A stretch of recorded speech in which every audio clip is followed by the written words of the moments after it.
xibaar yu wér te wóor ca tàng-tàng ba abonnez-vous pour ngeen di mën di jot suñuy vidéo. dal leen ak jàmm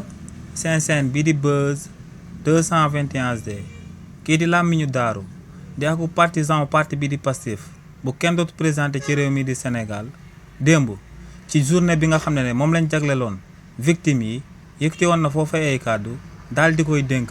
son excellence président Bassirou Diomaye Diakhar Faye si lan moo war a daal di nekk taxawaayam jëmale ko ci victimes yi nga xam ne waa régime président Macky Sall ñoo leen daan boom tëjoon leen fi di leen daan bundu xatal si li ni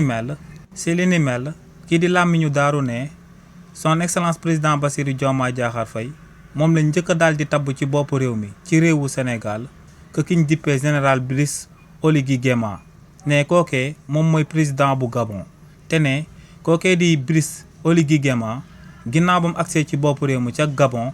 actuellement tàmbale na di daal di teg loxo ñi nga xam ne ñoom ñoo doon boom askan wa di teg loxo ñi nga xam ne ñoom ñoo doon sàcc alalu réewu askan wa te ne kookee son excellence président Bassirou Diomaye Diakhar Faye moo ko jiitu ci pouvoir bi ci réewu Sénégal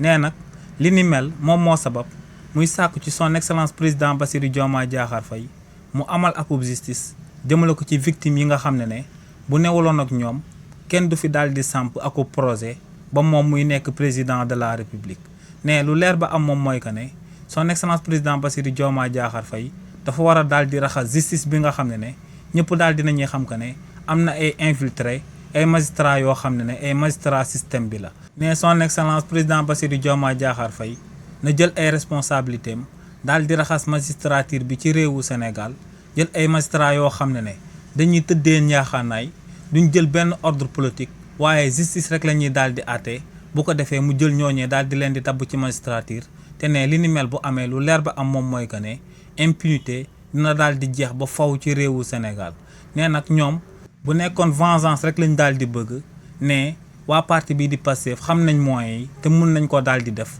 waaye nee nag lu leer ba am moom mooy que ne loolee duñ ko mës a daal di amal te ne li ni mel moom moo sabab ñuy sàkk son excellence président Bassirou Diomaye Diakhar Faye mu jël ay responsabilités am daal di nettoyer magistrature bi ngir justice boo xam ne day tëddee njaaxaanaay mun a am ci réewu Sénégal ba képp ku fi boomoon akub Sénégal ci régime président Macky Sall wala nga daal di fiy sàcc alal boo xam ne Sénégal yëpp ñoom ñoo ko daal di bokk ñu téye la daal di lay tëj ci kaso bi. xibaar yu wér te wóor ca tàng-tàng ba abonnez-vous pour ngeen di mën di jot suñuy vidéo.